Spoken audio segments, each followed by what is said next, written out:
Почитувани, разговараме со министерот за земјоделство, шумарство и водостопанство на Република Северна Македонија, Љупчо Николовски. Министре, неодамна бевте дел од саемот за вино Бела Вита во Чикаго. Дали има видливи резултати од промоцијата на македонското вино во САД и кои се идните чекори? Да, во оваа година за прв пат закупивме национален штанд на еден од најголемите саеми во Америка, и тоа во Чикаго на Бела Вита, каде што десетина наши винари и извозници по големите винарски визби беа представени со нашето македонско вино. Верувам дека до крајот на годината исто овој проект кој што беше инициран во Соединетите Американски држави во Чикаго ќе биде реализиран, а тоа ќе отвори нови врати, нови можности за соработка и за зголемување на извозот на македонското вино во Америка.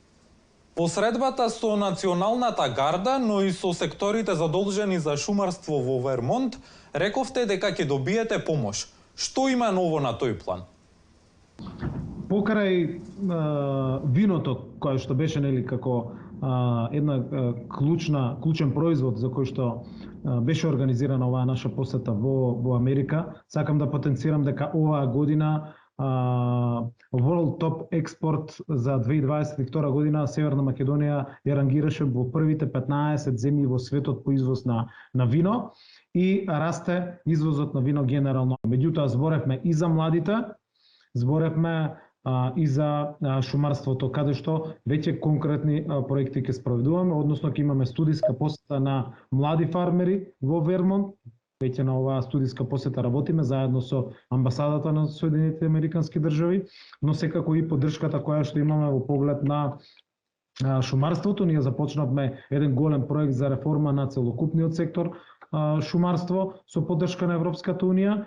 Во следните 2 години, значи до март 2025 година, целокупниот сектор треба да доживее целосна трансформација.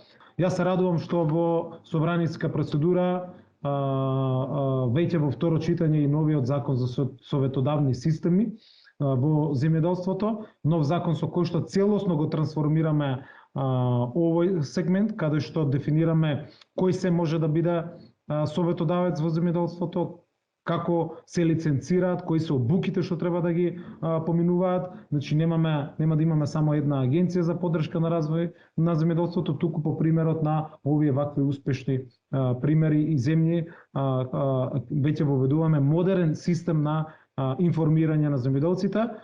На вашата последна посета во Брисел, Северна Македонија беше посочена со најголема искористеност на европските фондови за ИПАРД програмата. Зашто се користат тие пари?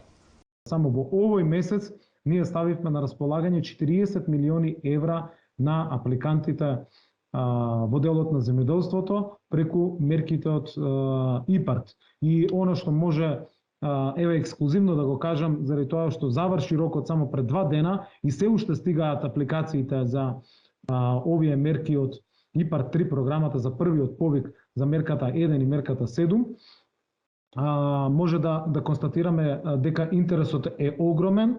Затоа велам во следните 5 години 250 милиони евра за модернизација на македонското земјоделство само преку една програма, само преку мерките на ИПАРД програмата, а она што се новини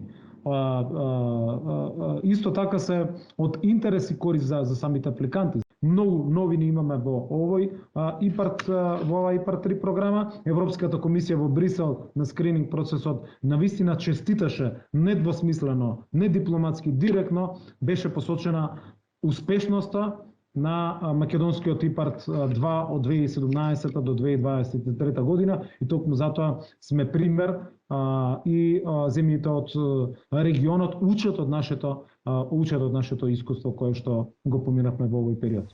Министерството поддржува вклучување на повеќе млади жени во земјоделството. Што конкретно правите на тој план?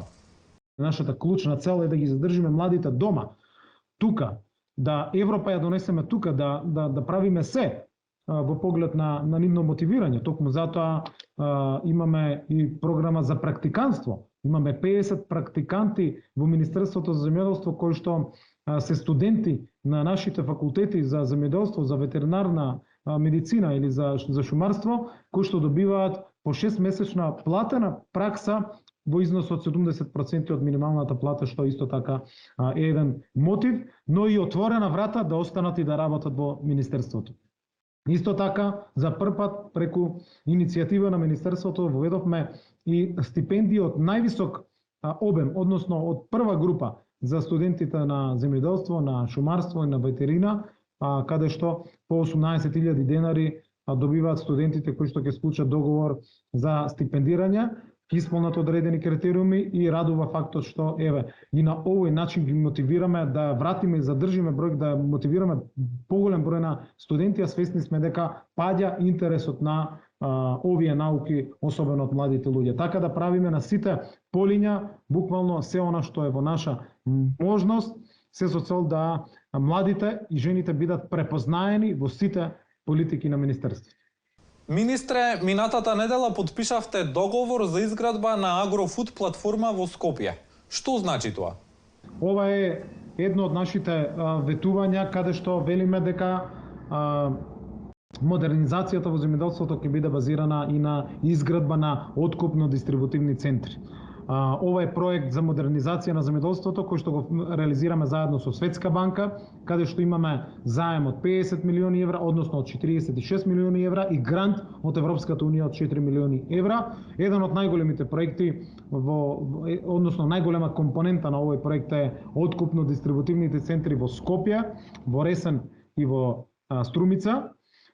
Помина голем број на фази досега и ме радува фактот што веќе оваа недела склучивме договор за урбанизација, за физибилити студија, за основен проект, за проектирање, би рекол на откупниот центар во Скопје. Ја имаме локацијата и многу брзо ќе започнат овие активности.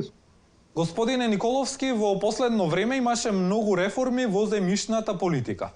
Што би издвоиле како најголема новина во интерес на земјоделците? Правиме се да го заштитиме земјоделското земјиште и тоа да биде во функција на земјоделското производство и токму затоа би ги издвоил последните измени кои што ги предлагаме на Законот за земјоделско земјиште, кои што се наоѓаат на ЕНР системот за коментари, каде што за прв пат ја заштитуваме прва и втора класа, односно велиме забрана за пренамена на земјиште од прва и втора класа за енергетски објекти, односно за изградба на фотоволтаици од една страна и заштита дури и на трета и четврта класа, доколку во таа катастарска општина имаме послаба категорија на земјоделско земјиште кое што може да биде во функција за енергетски објекти. Од друга страна, исто така со измени на Законот за земјоделско земјиште кои што се веќе во собраниска процедура, овозможуваме да заживее и концептот на агрофотоволтаици, односно да не се пренаменува земјоделското земјиште, туку да се овозможи на земјоделско земјиште од 5, 6, 7 и 8 категорија да може да се одгледува земјоделско производство, но и да се градат фотоволтаици, без да се раскинуваат договорите и без да се вршат пренамени.